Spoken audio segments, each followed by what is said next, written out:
whether it's 7 in the morning or 8 at night, 8:30 at night, it's Sideline Sports time. We got Dave DeRocher, John Shear, I'm sorry. Jake Malik, and myself, I'm JB really- Ellis. For those of you on the radio, you're missing it. We got John Shear has taken off his mask, and we're seeing his true I'm beauty now. Frankenstein, man. I thought you were wearing a mask all the other weeks. I got my hands, you know. Oh my God! Oh. You know, Bow tie. it's funny you say that because John, I was looking at you before, and I like out of the bottom of the corner of your screen, I thought I caught a glimpse of green, and I go, oh, I wonder what that is because he's wearing a black sweatshirt. I go, I wonder what that green is, but I wasn't gonna bother to ask. I figured it was nothing, like a bracelet or something. Nope. But we You're got just showing your true self. Frankenstein. a packed show for you tonight. We got a boxer out of Atlanta that's going to be joining us in a minute. We're going to talk some great football, including, unfortunately, the Falcons who lost this week. Yes, Thanks, I'm with. Mike. Thank you. I'm with that. That was the best John has ever looked. You know, we got some Thank you, World Mike. Series stuff. James Harden got traded. Cousins got injured. All that and more on Sideline Sports tonight. But let's not wait any longer. Let's bring in Alex Jabor, a boxer out of the Atlanta area, originally from New Jersey. Alex, welcome to the show. Jersey represent. So, Alex, you were originally a football player. Yeah, you were playing for one of the pro leagues. They had folded, and you switched to boxing. So, what skills did football help you take into boxing? It was an easy transition. Actually, give me one Alex, you there? second. I'm having a hard time hearing you guys. I was Come out just and gonna come say. back in. Go out and then come back in.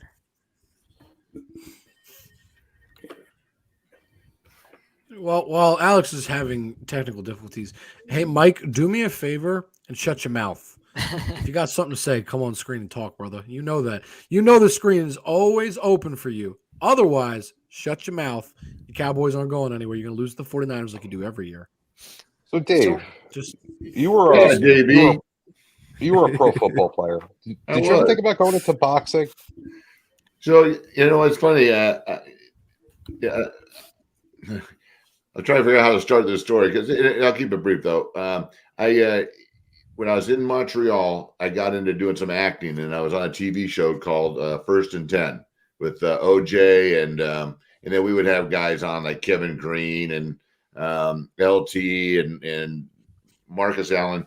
Anyhow, it was a HBO series, and we had Larry Holmes on. And this is back when I was big. You know, I was about 350 pounds, you know, working out, you know, every day, 22-inch arms. And so hanging out, and Larry walks by, he goes, damn, man. He goes, you're big. He goes, I will train you for free. And I'm like, hey, that sounds great, Larry. Give me your number. I'll call you. I had no interest whatsoever in being a boxer. you just said I yes don't to be know. nice.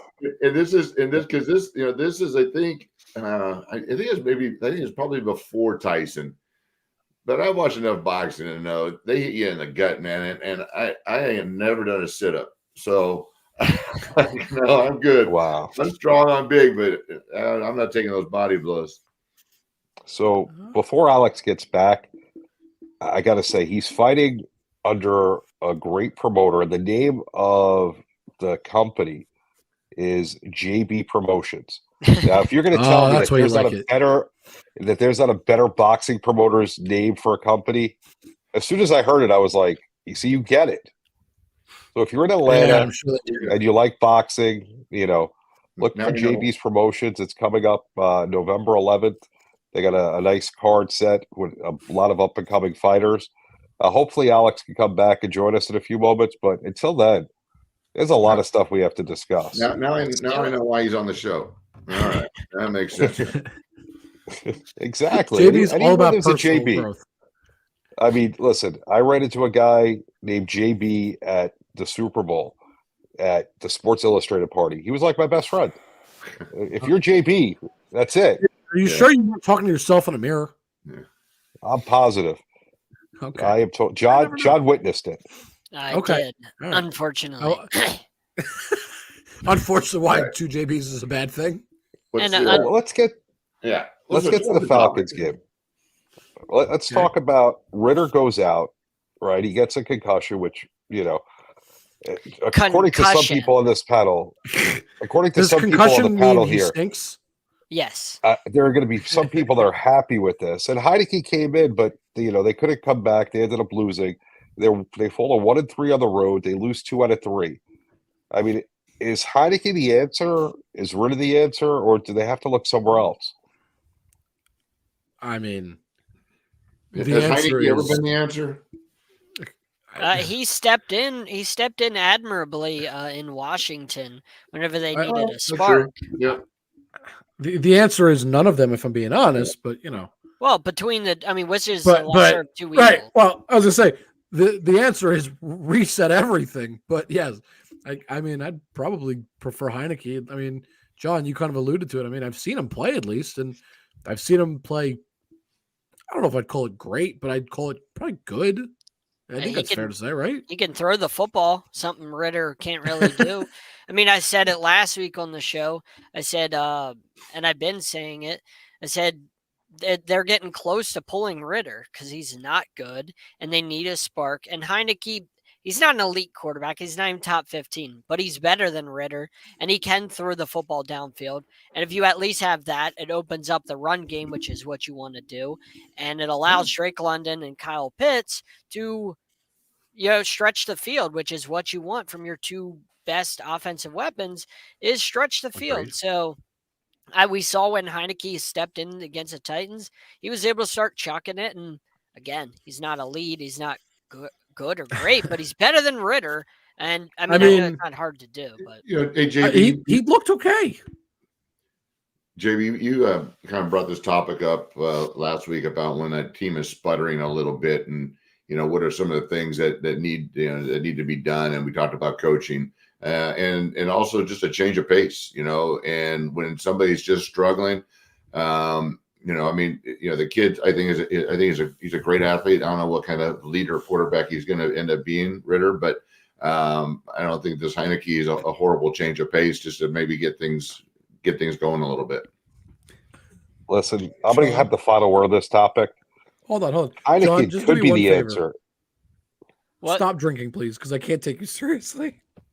I don't. Please stop. Please stop. Oh, what were you saying, JB? I'm good. We can move on now. Right. Are you- And we're moving on to Well, The let's- Eagles have let's talk struggled with about- the Commanders twice this year. Thank you. Well, John, Hey, I know you're I happy. said it last week. You guys wanted to jump over this game. You guys, on the Sunday show, you guys talked about, there's not much to this game. But I warned you guys the first time that they played, they went to overtime. And last year, the first loss the Eagles had was it against very same Commanders. For whatever reason, this team gives the Eagles fits. I don't know why. I don't know how.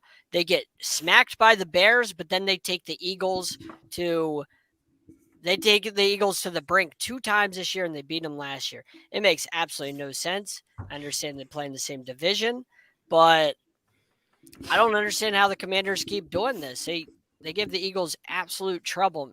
It just makes no sense to me. Well, we see this though. We see this in a few matchups with teams that are superior teams that struggle with lesser teams, and it's a consistent season over season. Even with the players changing, there's just certain matchups, to your point, that work like this. And I don't know if I like the theme of this show already, where John's been right twice on 2 topics. Nobody ever likes You've been That's right fair. about Ritter. You've been right about Ritter. Since the season started, and you were right about the Commanders. Giving the Eagles fits. Yeah. What can I Right. say, man? The Eagles just haven't looked very good, and they're 7-1. I was just But- saying. Yeah. But I don't. I'm not a guy that believes in what Bill Parcells said. You are what your record says. That's not how I it happen to works. agree with John. if you Yeah. break down the games, you're not. I mean, the Steelers were 11-0 a couple years ago. They were nowhere close to an 11-0 team. I knew you'd say that. I mean, the Vikings won 11 games last year, one-score games. They were 11-0 in them. And then this year, complete opposite. So Hey, not exactly what your record says you are. am I the only one feeling this way when I'm watching this year? Just the craziness of a Denver team giving up 70 and then beating arguably probably one of the best teams in the league handily. Holding them to 9 Yeah. points. Yeah, holding to 9 points and scoring 24 or whatever it ended up being. Is this the craziest, really kind of season? It's a division game. We're Division expecting games that. are No, Pardon? you can't say it, JB. They beat the Broncos If it- 16 straight times. You can't say but that. division games. Anything can happen. Yep. They're like a coin flip because you know them. It's like playing your brother. You know them so well. There's nothing that's unexpected. I would Hold on. Any team can win a division game. JB, let's use this as an example because I know everybody on this panel, besides maybe you right now, would absolutely agree with what I'm about to say. Do you think the Giants, in all seriousness, have a real chance any given Sunday against the Eagles? But exclude the motto of any given Sunday and all that. Like, Because do it's you a think division genuinely game, just because it's yes. a division game? Because I don't. Of course, you play them twice a year. You played them twice last year. You know everything about them. It doesn't mean that they will win, but if they have a better chance than any other team that has 2 wins.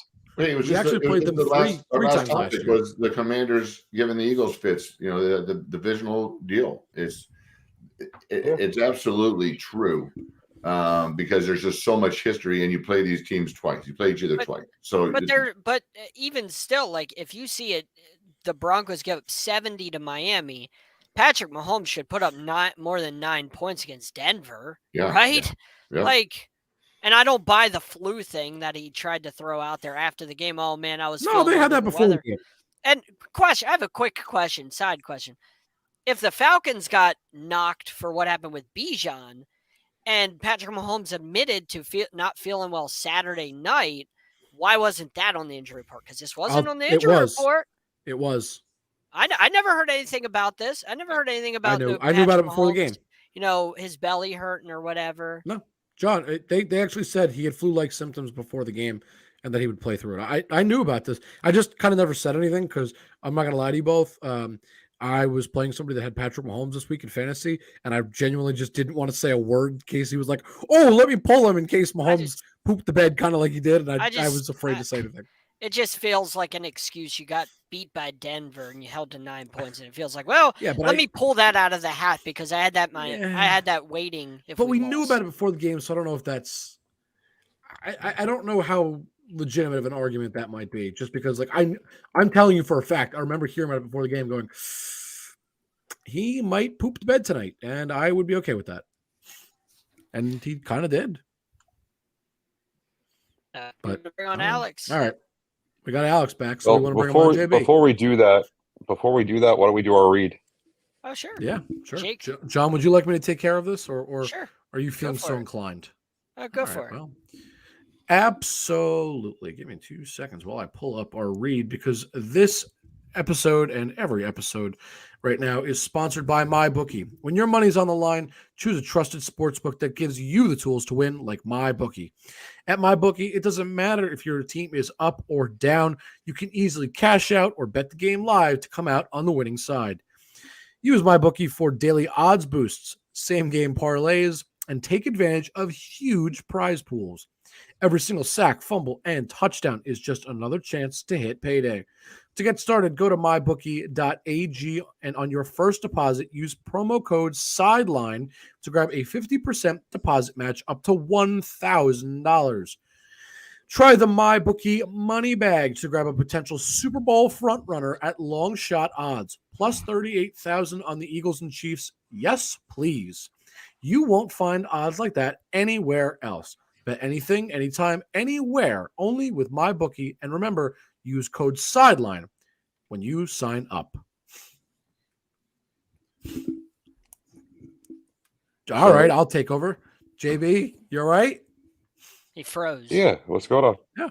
Oh, you look like you froze. We're going to bring back Alex on. You ready? Yeah, that'd be good. Yeah. You got first question. You made that clear pre-show. I want to give you the spotlight here.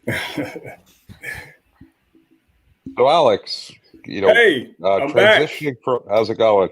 You can hear us? I'm doing good. I can. Can you guys hear me?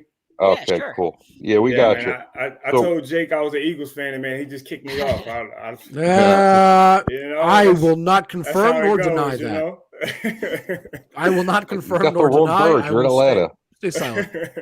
Wrong bird. So, I mean, you were originally a football player. You played professional football for one of the leagues that had folded.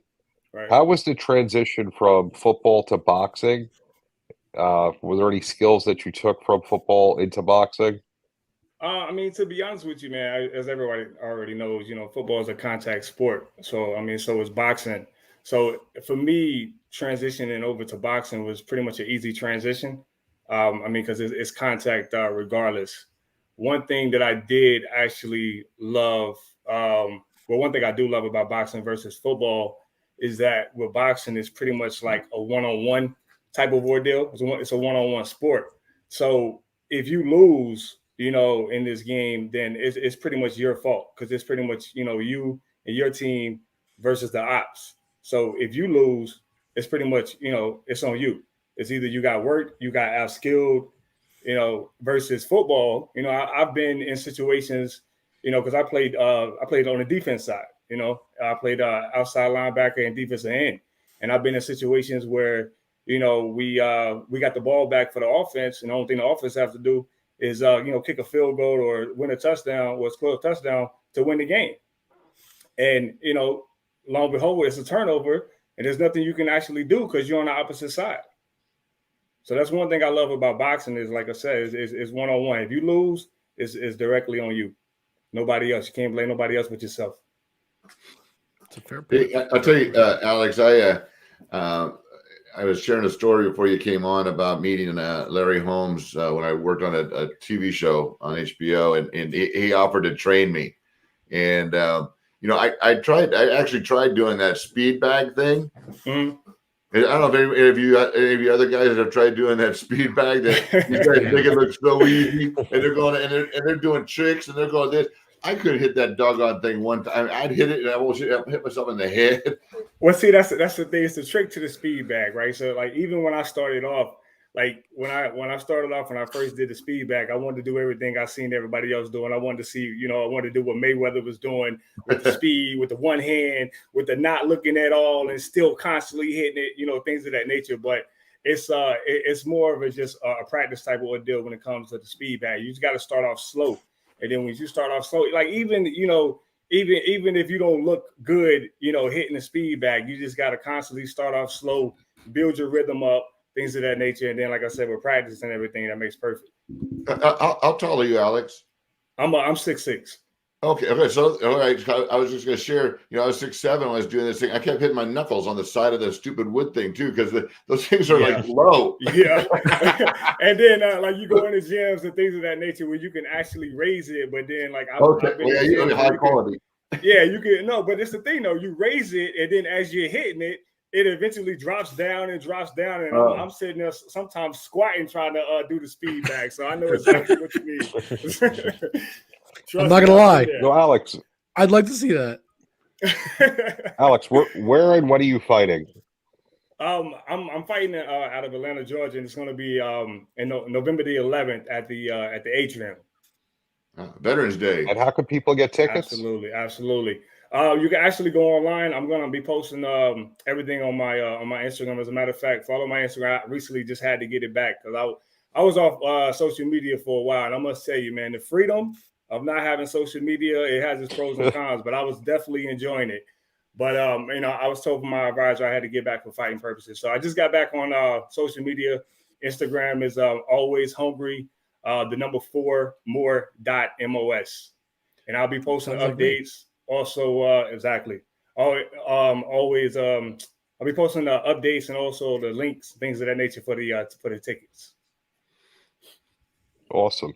So one of the things reading your bio, you got into a major car accident and you were out for a while. and you worked your way back into fighting shape and to be ready for this fight. How hard is it to overcome that adversity and to get back? I mean, to be a professional athlete when you go through something like that? Man, it's definitely challenging. I'm not gonna lie to you. It's definitely challenging. I thank God, that He actually pulled me through it. But I mean, it's this not the first situation that I've been in. I've actually gotten shot one time back in 2006. Yeah, yeah. It's life has been happening, and at the end of the day, we all experience life in different ways and different formats. So you just pretty much just gotta roll with the punches and keep it moving. But like I said, I mean, I've been through this situation before. That's the reason why my alter ego, is the Man of Steel, because I mean, not only is that was my options going to feel when I hit him, as far as that steel, but at the end of the day, as far as like everything that I've overcome, through the adversity, things of that nature, it's very definitely challenging. Like I said, like you just mentioned, I got into a major car accident. I want to say like the beginning or like the middle of last year, that actually took me out for a while. I fractured my back ribs, things of that nature. Had some pinched nerves problems as far as the neck, back. Had to get injections. I mean, the whole nine. But I mean, at the end of the day, as long as I'm still breathing, God is still have me here. I'm gonna live life regardless. And whatever goals I got set out, that's exactly what I want to do, is achieve them. I have to ask you about something completely unrelated to boxing at all. Oh man, here we go. Listen, you're wearing an Eagles hat. When I give you this answer, just don't disconnect me again. That's all I ask. I make no promises. We'll see what happens. All right. You're from New Jersey, so it's nice to actually have somebody on this panel also from New Jersey. You're from Jersey City. So you're not even remotely close to Philly. Like if you would have told me you were from like Cherry Hill and you're down in South Jersey, I get how you're an Eagles fan. Totally makes sense. A lot of people, but you're from like close to New York. Right. How are you an Eagles fan? A Giants fan, right? What's up with that? Was there somebody in your family at least? Like, please tell me that was the case. No, I mean, to be honest with you, I'm really the only Eagles fan. To be honest with you, like most of my family 49ers fan. They're of course the Giants fans. And we got a couple of Cowboy fans in there as well. But I mean, at the end of the day, with me, I've always seen myself as a leader and not a follower. So whatever actually gravitates towards me, whatever I gravitate towards, then that's what I decide to go with. So and then with not to cut you off, but I mean, one thing I liked about the Eagles as far as the coaching, like when we had Andy Reid, man, I definitely admired Andy Reid as far as his just his whole play style and just the type of person that he is. Hey, all right, so you're not a leader, but you're a follower, and you like following your team to losing. I got you. Oh well, I mean, if you check the record, I mean, I think we're doing pretty good this year, and last year, as a matter of fact, we should have had it. But you lose Super Bowls, so I'm just saying. I mean, but at the end of the day, I think we have the most recent Super Bowl win, though. What's your team again? That's true. That's fair. What's your team again? I'm a Giants fan. Oh my God! Look, Jake, please, the next person. Can somebody else ask me a question, not Jake? Well, I was just gonna say, Alex, I'm a little behind the curve. I actually just flew in from Jersey. Okay. I left this morning. Out there in Clifton at an NFL alumni golf tournament with a bunch of guys raising money for veterans out in Jersey. Nice. And of course, I catch the one day it rains. But it didn't rain during the golf deal, so that was nice. But well, that's good. I hadn't been to Jersey in a minute, and it was actually a beautiful course. We had a great time. Oh, Dave, you didn't even tell me you were in Clifton. I knew you were going to be in Jersey. You didn't even tell me where. I could have easily met you for lunch if you wanted. But I get it. Dave just didn't want to see me. That's fine. That's what it is. Nobody likes you, Jake. That's what it is, man. Yeah. I'm sure you were, Dave. I'm sure you were. So, Alex, one of the questions we were talking about before you, when you had your little technical issues, was why the Eagles struggle so much with Washington. I mean, you know what? To be honest with you, I watched that game, and I was highly, highly disappointed because, to be honest with you, I mean, with the Washington's record, things of that nature, it should have been an easy, it should have been an easy blowout because you see what we did to the Dolphins, and everybody was expecting for us to lose. Easy there, easy. Okay. Well, you're not making any friends here. I mean, it is what it is, But you see what we did to the Dolphins or whatnot. But we definitely should have, handled the Commandos with no issue. But at the end of the day, it really just depends on how the game goes, and the momentum and things of that nature that you build during that game. To be honest with you, Hurts had if you go back and look at that game, he had a good game and he also had a bad game, if that's even possible. So I understand it. Yeah, so it's like I said, it also depends on the actual, the momentum and everything too. Because I've been in situations where we play football and we should have beat a team, but everything started off bad, and at the end of the day too, it's your mindset too on how easy you can overcome adversity and get back to what you got to do. Yeah, makes sense. Interesting. So getting back to boxing, who do you model your style after? My style, to be honest with you, I have a unique style because I don't try to model my style after just one person. I've been studying different people versus I have a strong right hand, very very powerful. So of course Deontay Wilder, I can move my feet, things of that nature, in my physique. It's also, and I'm 6'6", so of course I mirror Anthony Joshua. I've been studying James Toney. James Toney was one of the best back in the day. James Toney, Muhammad Ali, things of that nature, but definitely James Toney, the way his defense technique and things of that nature was with the Philly shell, and just how he can just do different combinations and different defenses, So you're a defensive guy, so you should be a Giants fan. That's what they're known for. I'm gonna keep harping on this. Wait. Did you say the Giants are known for defense? Is that what you just said? Absolutely. JB, back me up on this. Can anybody mute Jake? Can you put him on mute? We keep trying. Back me up on this. We keep trying. Hey, Alex, back in the day, not anymore. Oh, well, what's their identity? No, JB, go ahead. Oh no, I was just saying that they used to be a defensive team. I don't know what they are right now. So what do you weigh, Alex? I weigh 250 pounds. Okay, yeah. So you're a big boxer. Who's the English? He was like 6'7". He was heavyweight champion. Tyson Fury? Fury? No. Anybody can chime in. You got any? You talking about Usyk? Huh? He's like from Ukraine. You talking about Usyk? No.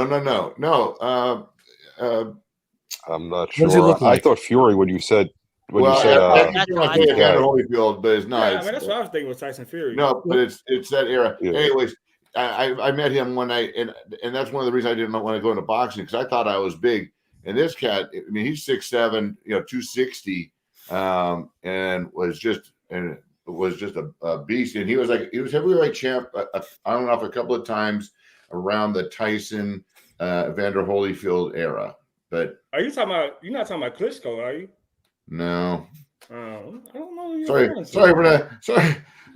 I have no idea. But at the end of the day, nowadays, the athletes are just, especially in boxing, man. I thought, a lot of people come up to me and it was like they say, "Oh, you're a boxer? You should be playing basketball, things of that nature." But you'll be surprised. Yeah. It's some tall athletes in boxing. Tyson Fury is what I think. What, 6? Is he 6'9"? He's a monster. I think he's 6. Yeah, I think he's like 6'9". There are some big guys. Yeah, it's matter of fact, my first amateur fight, I fought a guy. He was like 6'7", and his shoe size was like a 15 or a 16. Mm-hmm. Wow. Yeah, exactly. Yikes. So it's a big boy. Right, exactly. But God forbid. I ended up knocking him out in the second round. I got lucky, but at the end of the day, yeah. Oh, you didn't get lucky. You earned big, it. Let's it call it was. Come on. We're in your corner here. I'm trying to be modest. I have to be modest a little bit. So, Alex, tell the WDJY 99.1 audience in Atlanta what they can expect out of you on the 11th. Oh man, just don't miss it. It's like I said, it's been a long time coming for me. This is my my comeback fight, so I'm definitely trying to put on a show for everybody. Please bring out the family, the kids, things of that nature. you're definitely going to see the best out of me because, like I said, it's been a long time coming, and these hands right here definitely has been itching for a body. Pause. Do you have any words? Do you have any words for your opponent? I mean, just bring your A game because you're definitely gonna need it. Definitely bring your A game. Respect. Alex, bring your A game for sure. This dude, Lennox Lewis. Oh, Lennox Lewis. Okay. Yeah. He's sitting there looking him up the whole time. I'm thinking current people. He's going way back. I don't know who's he talking about. No, way back. No, yeah. I'm old. Guys, I'm old. Everybody I talk about is old. So is JB, but it doesn't Lennox, mean, Lennox was a monster, so Lennox will probably make you not want to box because he's an animal. Absolutely. Yeah. You see what he did to Tyson? Yep. Hey, man. And Alex, and a powerful quick jab, too. Yep. Well, where can people reach you at, Alex? Say it one more time. Oh, where can people reach you at? Where can people reach me at? Yeah, or follow you in your career. On Instagram. Like I said, it's the name of the Instagram is Always Hungry, and it's the number 4, and then it's more.mos. Awesome. Perfect. Well, we definitely appreciate you taking the time, man. Yes, Best of luck to you. Hey, remember, November 11th, if you're in the Atlanta area, make sure you go see Alex Ajabor and his comeback fight. This man got some power, got some speed. He does a little bit of everything. You're going to want to watch him. Got some heart. Also, just a quick shout out real quick, man. Just shout out to JB Promotions for making this all possible. Giving me the opportunity as well. Shout out to Gwen, my advisor at Eros Boxing. So, if anybody's looking for any type of guidance, any type of management, things of that nature, definitely hit her up. And also a shout out to Hoop TV. Basically, it's a social media platform that's actually just coming out. So it has everything from podcasts to news to social media, anything on there. Definitely want to check it out. It's upcoming and rising for sure. And also, when I just seen it, also has like some things for the kids as far as like movies, TV shows. So if you guys are interested, have kids, things of that nature, look it up. It's definitely something you want to invest in. Good stuff. Very cool. Appreciate you. Yeah, absolutely. We appreciate it, Alex. Best of luck to you, man. Hey, thank you so much, man. You guys have say that again. I said we're looking forward to your fight. Go. Oh, okay. There we go. There we go, Jake. I thought you was about to say something else. Kick his ass, Alex. Go get him. All right. And go Giants. Don't forget that. Go Giants. Get out of here. Mute him. No. All right. Well, getting back to the Eagles, even though Alex isn't here, A.J. Brown, is he unstoppable? He just broke Calvin Johnson's record, 125 yards, 6 straight games. Oh, I know what John's going to say, I think. What is it, John? Yeah, John. It's just been You're shaking your head. I mean, this is insane. We've never seen this in the history of the NFL. 6 straight 125-yard games. Not Tyreek Hill, not Calvin Johnson, not Jerry Rice. Nobody's ever done this. Like, this is history, and it's so amazing what he's done. I don't feel like he's gotten enough attention for how great he's played lately. It's just been absolutely off the charts. It's fun to watch. And especially a team that's not known for their passing prowess. I mean, that's you think of Eagles, and they just want to run the ball and grind you and then smother you with defense. You don't think about if you were to go through the list of teams, if you were to ask me, okay, pick the team that's got the this record for a receiver, I would say the Eagles are going to be on the bottom third. Would be not knowing what's going on. Just based on the way they play. Yeah, no. I mean, and it's not like he's played bad teams either. I mean, he's played some solid defenses, especially pretty much right in the middle of it was the Jets. I mean, I know they lost that game, but does it really matter? I mean, he played a very good defense. Like that's an impressive stat line. He had 131 on 7 receptions. That's unbelievable. Well, they also have other weapons on that team too. Smith, absolutely, Goddard, of course. DeAndre Swift. Well, that's what I'm saying. They have other weapons that get the ball, and he still continues to produce at that level despite all the other talent, that does get the ball as well. Does that make it easier for him or harder for him? I would imagine that would make it harder, right? Because I would those think guys so. want the ball too. And like Dave said, the Eagles are a run first team, so they're going to run with Hurts. They're going to run with Swift. They got Goddard, who's been lighting it up lately. Smith had a huge game. It doesn't seem to affect anything with Brown's put out. I mean, Hey, are we going to have Raphael today? No, he's unavailable. He has a media thing. I want to know what the odds. I want to know what the odds are on the 7th. That's a great Talk to him question. later. We'll ask him on the Sunday morning show. Yeah, we'll talk about Yes. that. Yeah, when we talk to him. I'll tell you one thing that there's a lot of injuries too, and we were talking about earlier. Just this season being a little bit nuts with parity, and you just never know. But the other thing that is just almost not rampant, but every game is our guys getting serious injuries, and Kirk Cousins is getting the Achilles and having a season ended where he was, I think, having a great season. Is a shame. Yeah. What do you guys think? Do you guys think it's the turf? What do you think it is that's causing? We're seeing a lot of Achilles and knees and things like that. Well, I do not know this personally, but I have a lovely girlfriend, and she's gonna be mad at me that I'm calling her out at all. But whatever, she'll deal with it. She's studying physical therapy, and we were talking about it the other day. And she said, so for the Achilles injuries, one of the reasons that you're seeing what you're seeing is nothing to do with turf or grass. It's the way the guys are playing. And what I mean by that, and what she explained to me, was the reason you saw the way his Achilles, the way that pop, that's because of the fact that if you watch when he plants his leg, he's basically turning the other way. So his muscle's wanting to go one way, and he's turning the other way. So he's basically fighting his muscle. But that has everything to do with the turf. Because the turf, when you stick your foot in, your foot doesn't move. Doesn't move. It doesn't move. And when you go to move, but your foot stays, guess what happens, Jake? No, that's not what it is. Well, but Jake, it is a little bit, because in grass, no matter if you're fighting against muscle, that cleat's is just gonna move even so slightly to give the release that's necessary. Yep. There's no release at all with turf. And the reason why I say this, guys, is because the biggest topic, I think we've talked about this a couple of times on the show, and that is in the next collective bargaining, turf is almost like the number one topic. All the current players are saying that the owners need to fork over money and make sure that every stadium has grass. It's been proven it can be done. Even with the stadiums, it's going to cost a big chunk of money, more so for some than others.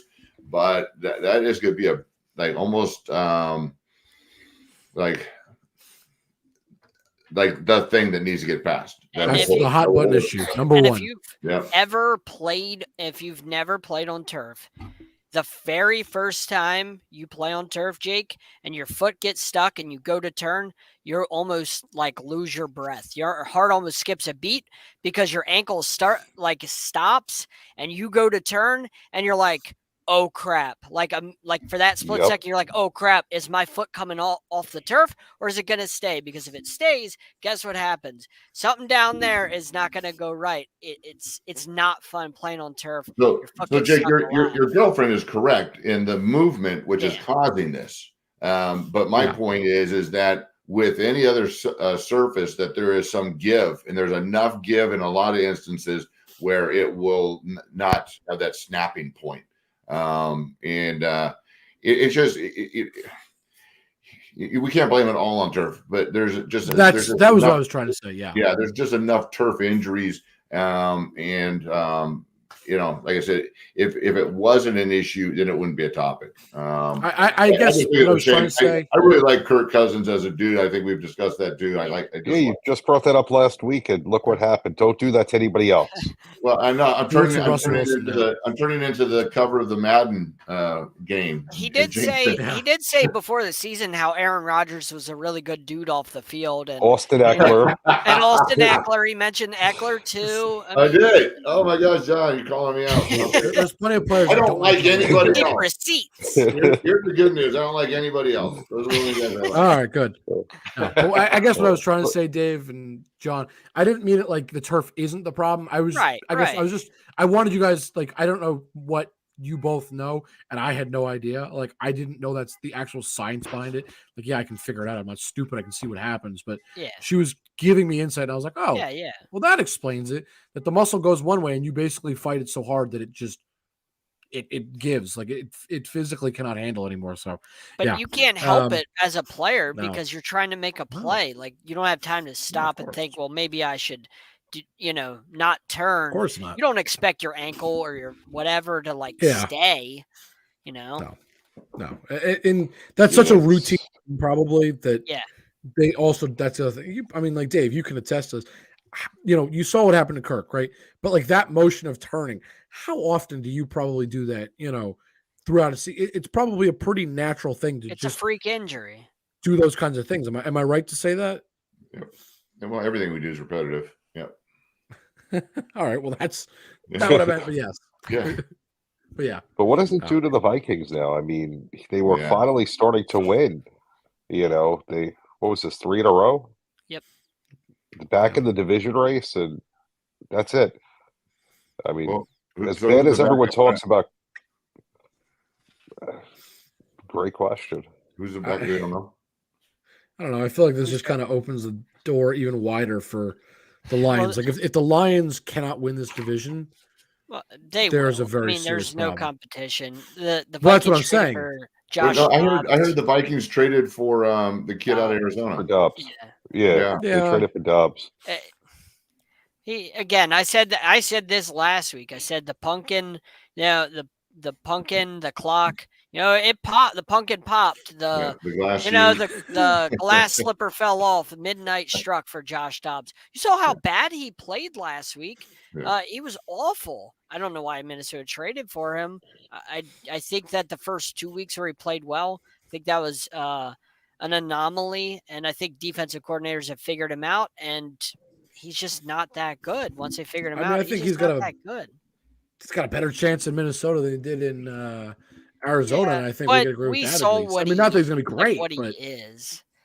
Oh, I'm just saying he's got a better chance to succeed, and I think, like watch that Ravens game, Jake, and he's making. They must have saw some of him though. Oh, I don't deny that. They must have saw some of him that they made the trade though. Watch that Ravens game, and he's throwing into spaces where it's like that. Even the announcers were like, "What is he looking at?" Because there's 2 Ravens there, and there's a receiver like 3 yards behind, and he's throwing into double coverage, and the announcers are like, "What does he see?" Because everybody else sees that there's nothing there. I am not disagreeing whatsoever. I just think if you're the Vikings, they probably think, well, I think they're wrong, but that's not the point. We're in the thick of this division race, ironically. Like, they actually have a chance without Kirk without Kirk being hurt. Right. They had a chance at the division. So they're thinking, screw it. Why give up on a chance to win the division? Like, why just throw in the towel? I'm not saying I agree with it. I'm just, I'm trying to get in the minds of what they're thinking. And that's my guess is like, well, why not? What's the worst that happens? Best available deal. They didn't spend much. Yeah, it was probably the best available deal to help their team. You can't tell me he was a better pickup than Carson Wentz. You can't tell me that. Carson Wentz is why? Why would you want him? You know what? What he did 2 years ago in Indianapolis. That's better than Josh Dobbs. He quits on his team. Hold on, JB. I'll ask you this because I think you might agree with me, and I'm just curious to get your opinion. Would you prefer a Carson Wentz off the couch or Josh Dobbs? Even just forget talent, but just based on strictly what I'm about to say. Josh Dobbs, who's been playing all season, or Carson Wentz off the couch? Dobbs all day. But it's going to take 4 I to 5. I don't want anything to do with a guy that quits on his team. A guy that quits on his team is a cancer that's going to destroy the locker room. But regardless, bad enough you're going through, John. Bad enough you just lost your leader. Now you're going to bring in a cancer. What chance? But it's going to take 4 to 5 weeks for either of them to get the system and understand their playbook and all that. It's going to take at least a month before Wentz or Dobbs would have learned that system / playbook. So it's not like you're getting Dobbs that knows this system right off the bat. But you have Dobbs in game shape at least. You maybe Wentz. So your chances of making plays are better. We don't know what shape Wentz is in. Yeah. You have no idea. Oh, Dave, maybe you can chime in here.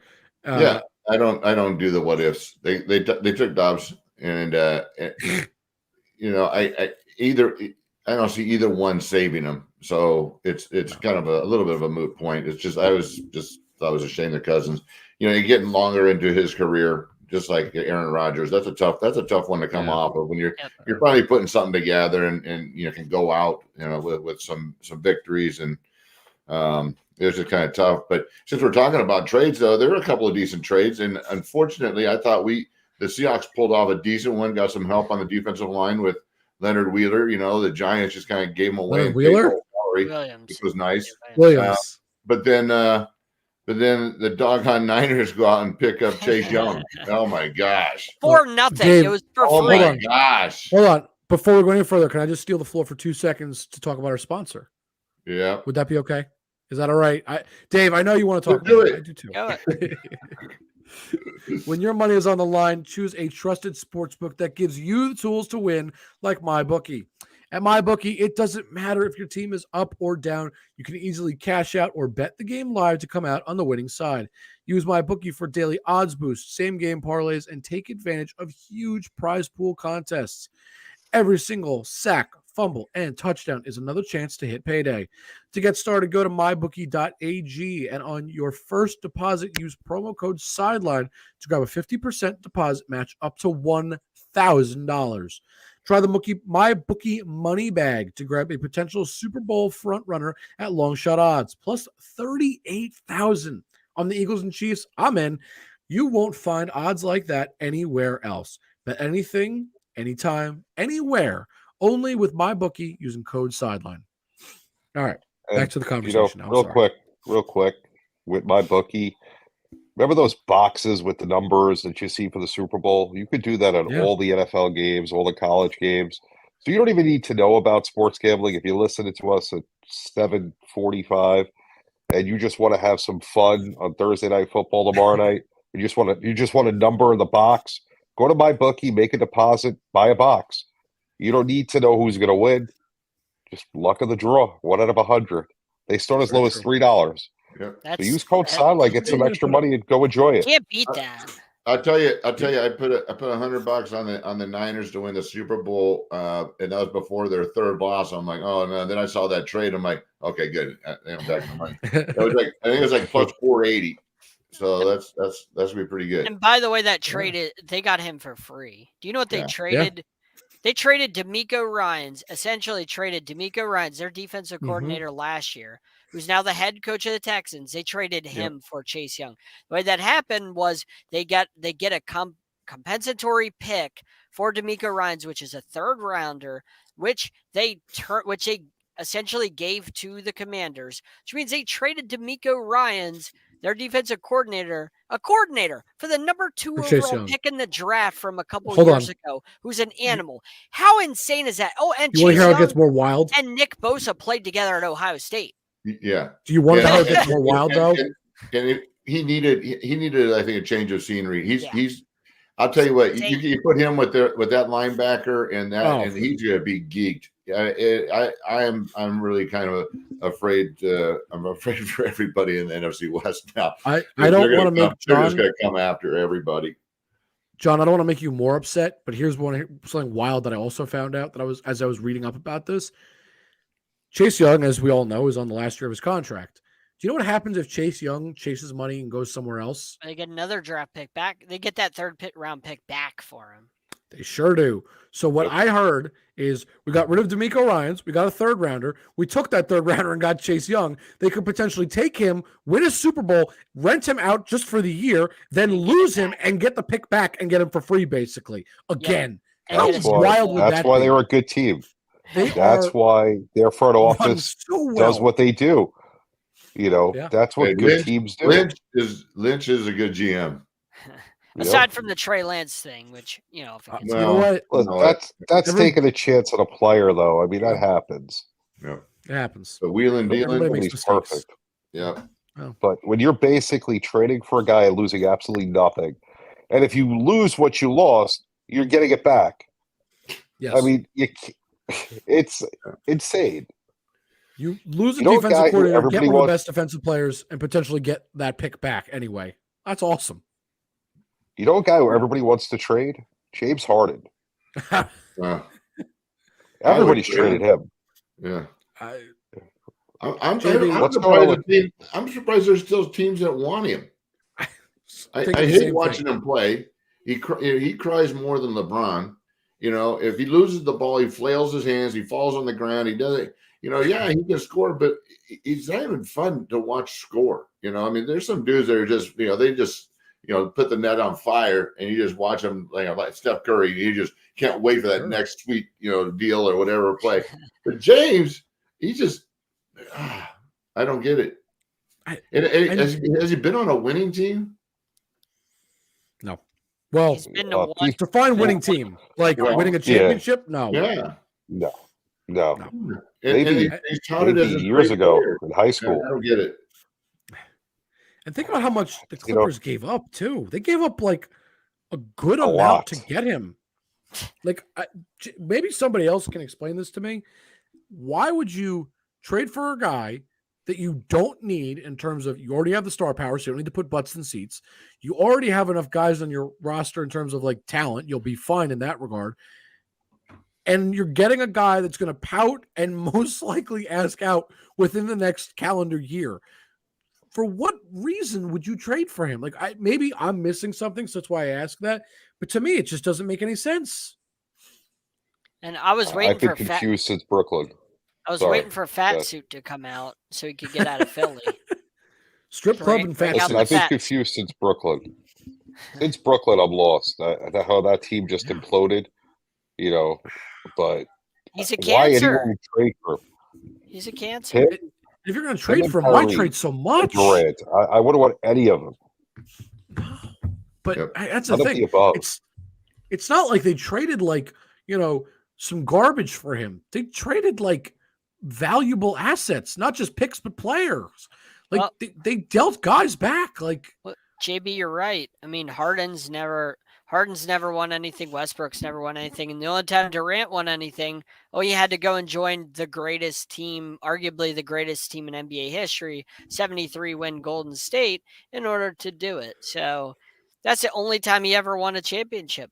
Out of that, that's the only time those three have ever been associated with the championship collectively, any of those three.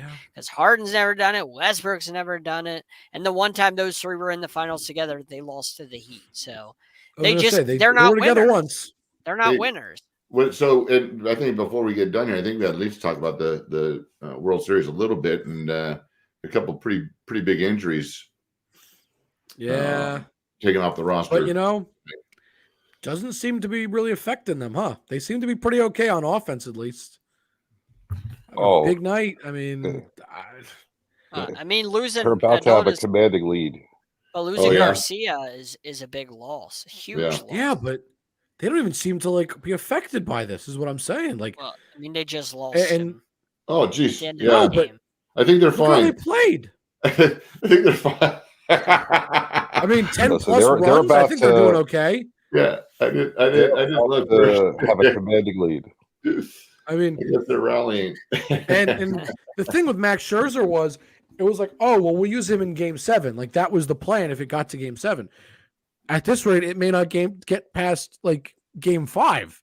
So when you think about it like that, it's yes, it sucks, no doubt, because he's very talented. But if they're gonna finish it off in Game 5, it means nothing because Max Scherzer wasn't gonna pitch again that soon. There's no way. He had back at his age, no chance. Anyway, and he had back problems. And what's amazing is how good they've done on the road. Yeah, they're unbeatable on the road. That's they just can't win at home. Home's another story. Home, it's 50-50. But for them, it's good because they're going to be on the road for the next game. So they're going to be, I don't know. Maybe you go on my bookie and you bet the Rangers to win. I would definitely do that. Win the World Series in this last Game 5, possibly. I don't know. If you do, use code Sideline. It's a good idea. I'm considering the bet. I'm just saying. I like what I've seen. This makes me confident, but I do think it's time to wrap up. So JB, I'll give the floor to you to wrap us up here. Do our thing. So this is again Sideline Sports. WDJY 99.1. Make sure you're following us on all social media. Jake will give that to you before we wrap up. But I'm JB _ the program on Twitter. We got plenty other shows. If you follow us, we got shows 7 nights a week. Make sure you're with us and all this great content. Dave? Yeah, I'm Dave DeRocher. So just look up Dave DeRocher. And then we do a little show called Hawk Talk that's coming up next, actually, and with Walter Thurman and Trey Madden. And we do that every single week. And that's about it. Oh, and we're going to be launching, there's going to be an Atlanta Falcons show coming up with Terrell Buckley and Fred McCrary. So stay tuned for that. John? Sideline Sports, of course. NFL Alumni Media. Make sure you check me out. Blue Hawks 13 on Twitter. And make sure you check us out Sundays at noon. And obviously 7 to 8 Wednesday mornings. And that's about it for me. All right. And you guys can find me all over social media. Just look up Jake Malik. I'm everywhere. But more importantly, like JB said, you can find Sideline Sports on all your social media. So same thing with them. Just go on social media, search up Sideline Sports. You will find us. We're on Instagram, Twitter, TikTok, Facebook, everything you could possibly think of. Dave, I know you got to tell the people to do something. Well, hey, everyone just be good humans. We'll see you next week. That's right. And we'll see you guys next time.